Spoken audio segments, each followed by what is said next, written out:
शांतता ठेवा, थोडी शांतता. भारतीय जनता पक्षाच्या कार्यकर्त्यांनी आज आमच्यावर हल्ला केला.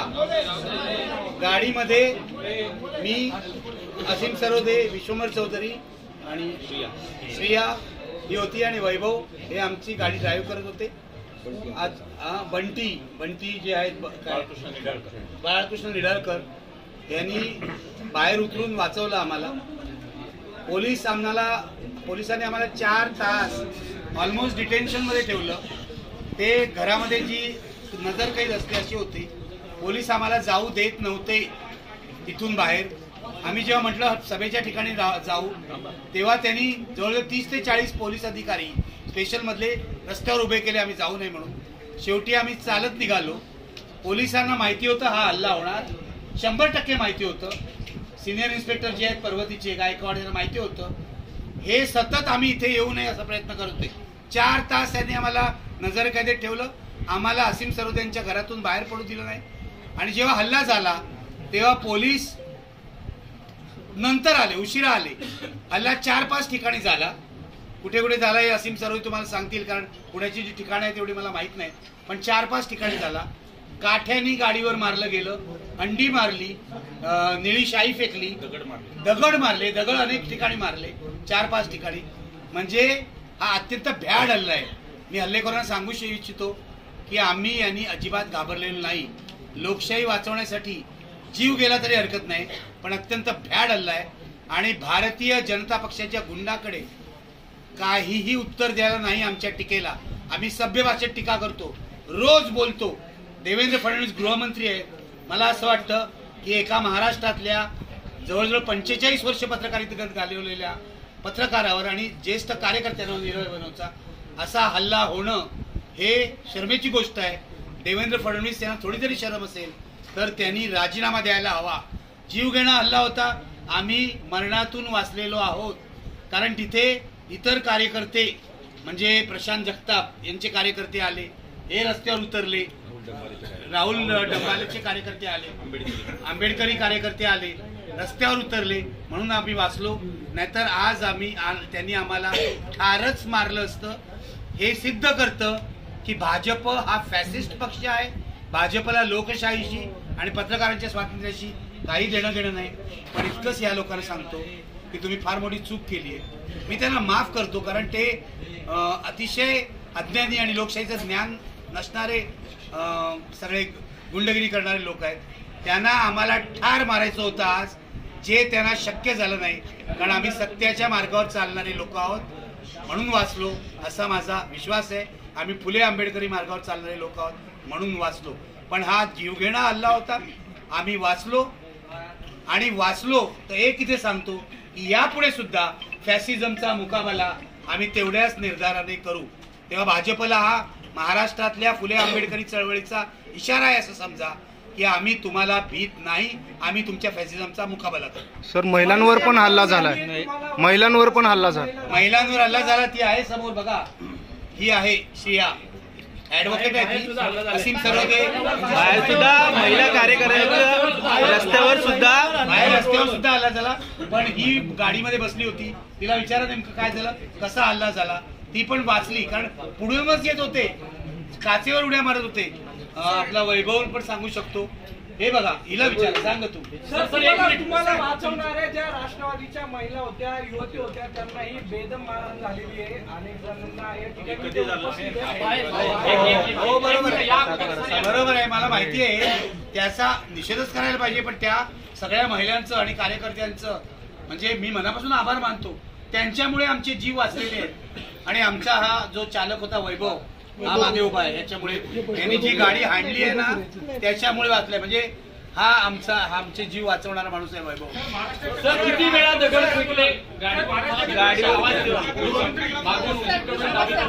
असे एकूण किती दगड मारले गेले गाडी सांगते वेळा? आम्ही असीम सरोदेंच्या घरून निघालो. पहिला हल्ला आमच्यावर चौथ्या गल्लीत झाला, प्रभात रोडच्या. तिथे पहिल्यांदा दगड आले, अंडी आली.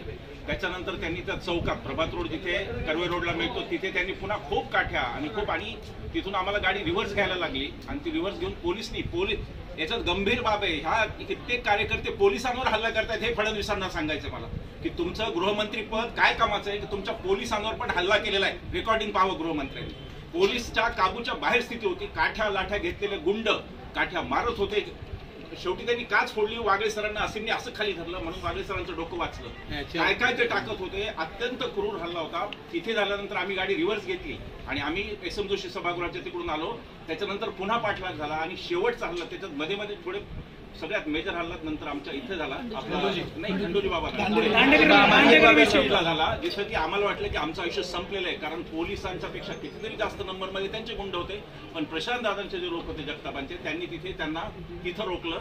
रणरागिनी राष्ट्रवादीच्या मला त्यांना सॅल्यूट करायचा आणि मला त्यांचे आभार मानायचे की त्या पण गाडीच्या पहिली बाजूने पळत होत्या. राष्ट्रवादीच्या काही कार्यकर्त्या गाडीची बाजूने पळत होत्या.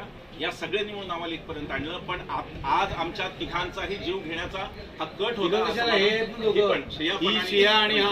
सगळ्यांचा जीव घेण्याचा हा कट होता आणि देवेंद्र फडणवीसांच्या माहितीशिवाय हे घडलं याच्यावर माझा स्वतःचा विश्वास नाही. तुमचा अध्यक्ष शहराचा धमकी देतो पोलिसला आणि सांगतो की आम्ही उधळून लावू आणि पोलीस त्याला अटक करत नाहीत. ही कुठली न्याय व्यवस्था आहे. आम्ही देवेंद्र फडणवीसांचा राजीनामा मागतोय. निर्भय बनवच्या पुढच्या सगळ्या मोहिमांमध्ये आम्ही महाराष्ट्रभर फडणवीसांचा राजीनामा मागत आहोत.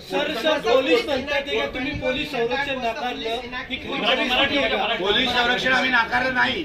मुळामध्ये पोलिसांनी आम्हाला संरक्षण कधीच देऊ केलं नाही. पोलीसचे 8-10 अधिकारी आज असीमच्या घरी आले. त्यांनी आम्हाला 4 तास बसून ठेवलं. जाऊया जाऊया सांगत आणि खाली 50 पोलीस होते. 50 त्यांनी 4 तास बसवलं 3:30 पासून 7:30 पर्यंत. दर अर्ध्या तासाने मी त्यांना सांगत होतो की आम्हाला घेऊन चला घेऊन चला. नाही पण ते भाजपवाले आहेत. मग भाजपवाल्यांना अटक करण्याचं काम कोणी करायला पाहिजे होतं? पोलिसांनी. माझं म्हणणं भाजप आणि पोलिसांचं संगनमतच आहे. याचं कारण पत्रक जेव्हा भाजपच्या शहर अध्यक्षांनी काढलं तेव्हा त्याच्यामध्ये त्यांनी लिहिलं होतं या सभेला पोलीस परमिशन देतील तर आम्ही सभा उघडून लावू. पोलिसांचं काम होतं सभेच्या आधी त्यांना प्रिव्हेंटिव्ह अरेस्ट करणं, जे पोलिसांनी केलं नाही. माझं म्हणणं या हल्ल्यामधला पोलीसही तेवढेच जबाबदार आहेत कारण त्यांचं बीजेपीशी मिली भगत आहे हे लक्षात घ्या. हा गंभीर आरोप आहे आणि आज आमच्यावर हल्ले केले. आम्ही काही राजकीय पक्षाचे कार्यकर्ते नाही. आम्ही निर्भय बनूचे कार्यकर्ते आणि मी तर पत्रकार आहे. माझं असं म्हणणं आहे मी रोज माझ्या व्हिडिओमधून ज्याही यांच्यावर टीका करतो त्याचा बदला घेण्याचा यांनी प्रयत्न केला आणि यापुढे महाराष्ट्रामध्ये पत्रकार आणि कार्यकर्ते सुरक्षित नाहीत. भाजपला आज हे दाखवायचं होतं की आम्ही निर्भय बनूच्या कार्यकर्त्यांना हल्ला करून आमची दहशत. भाजप हा दहशतवादी पक्ष आहे असा माझा आरोप आहे.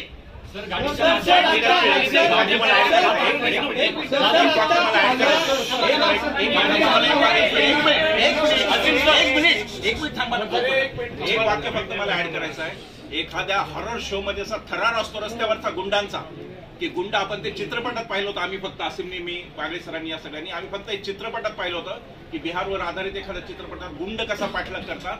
मोटरसायकल घेऊन त्यांच्या हातात काठ्या कुठून आल्या लाठ्या कुठून आला ते प्रत्येक ठिकाणी आमच्या दगड कुठून आले. दगड एवढे मोठमोठे दगड टाकले होते गाडीवर. अंडीचा मिळतात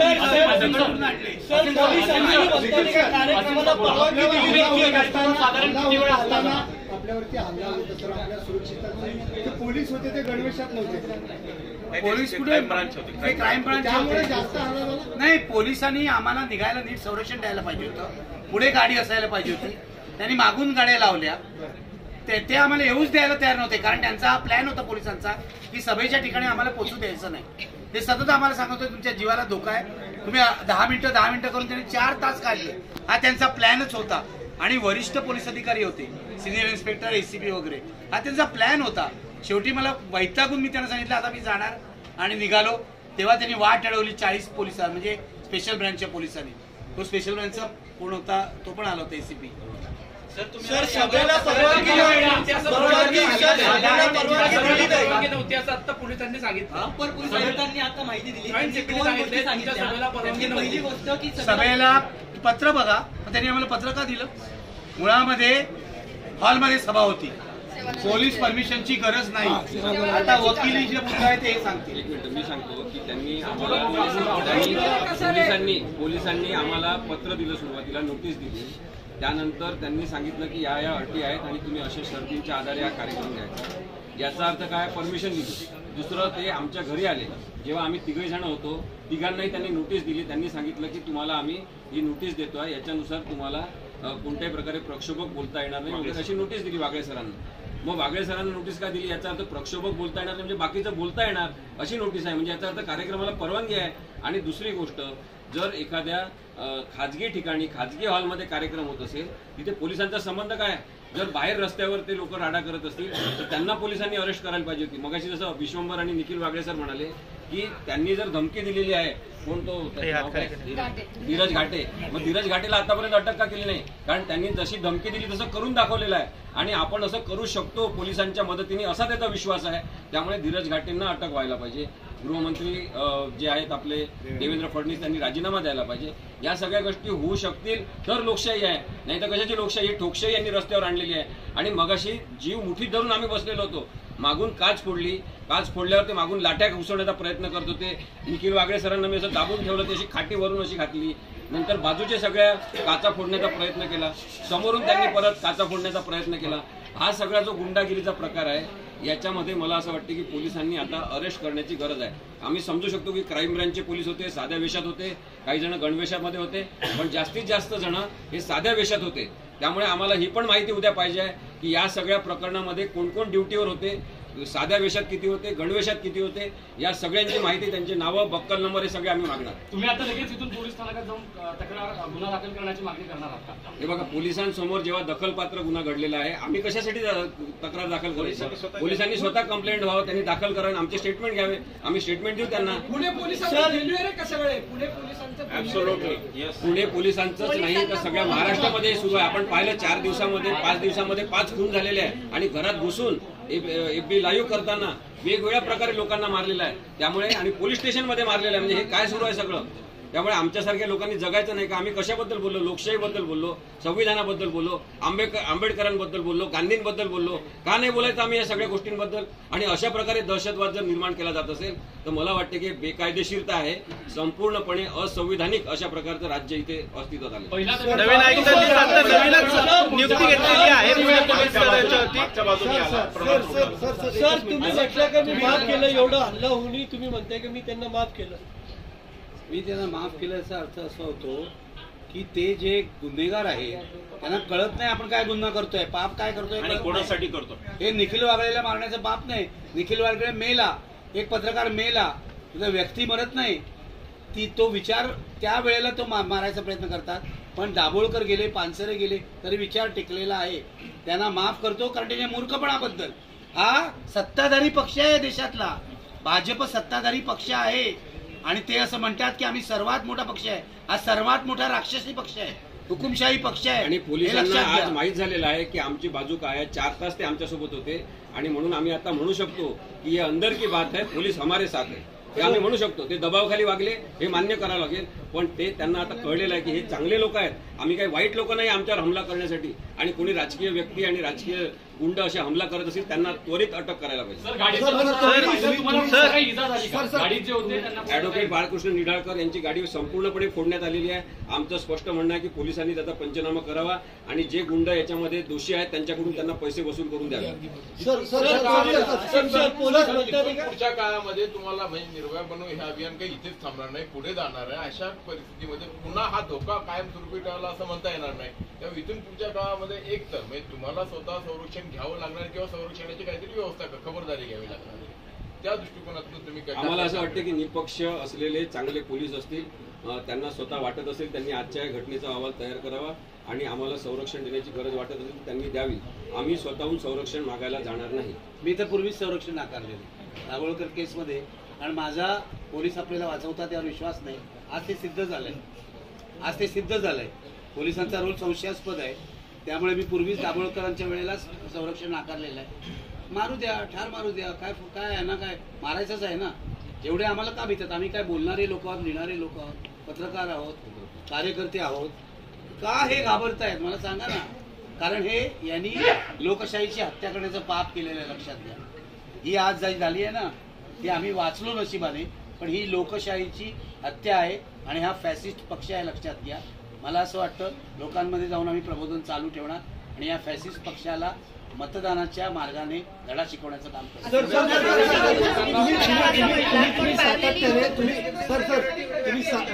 तुम्ही सातत्याने सभांमधून महाविकास आघाडीला निवडून द्या अशा पद्धतीचं आव्हान करत असतात, त्यामुळे कदाचित हा राग त्यातनं व्यक्त केला असेल कदाचित.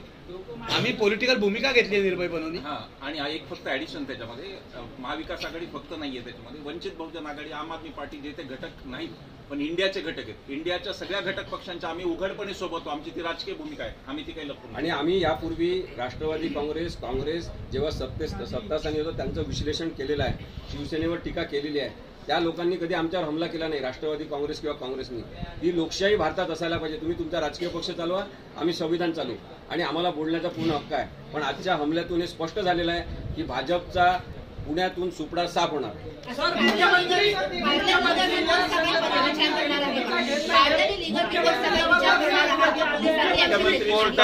कोर्टाच्या बाबींचा काय विचार करणार आहे का? बिलकुल. मुख्यमंत्री सुद्धा जबाबदार आहेत, अजितदादा सुद्धा जबाबदार आहेत. एक त्यातला गुंड अजितदादांच्या पक्षातला गुंड होता, अजितदादा सुद्धा जबाबदार आहेत आणि मुख्यमंत्री सुद्धा जबाबदार आहेत. पण गृहमंत्री म्हणून जबाबदारी फडणवीसांची